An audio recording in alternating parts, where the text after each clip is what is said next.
विकास को अधिक त्वरान्वित करने आमर मूल लक्ष्य श्यामसुंदर साहू कपालपुर निर्वाचन मंडल कांग्रेस प्रार्थी श्यामसुंदर साहू गाँ गाँ बुली भोट भिक्षा कर विभिन्न जगह कांग्रेस प्रार्थी श्यामसुंदर साहू को लोक मैंने विपुल संबर्धना जनाई कपालपुर निर्वाचन मंडल विकास धारा को बजाय करने मुदा कर लोकों पाखक पहुंची भोट भिक्षा कर मते थरे आशीर्वाद कर गोपालपुर विधानसभा आसन निर्वाचित करे लोकों सेवारे नियोजित होबे बोली लोकों पाखरे निवेदन करिछि।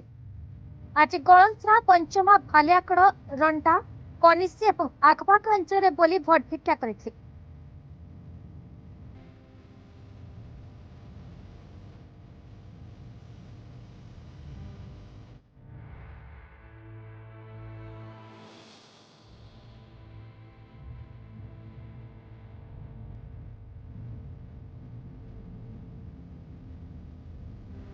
रंगई लंटा ब्लॉक प्रतिनिधि सुदर्शन परिणाम रिपोर्ट वीई न्यूज ओडिशा।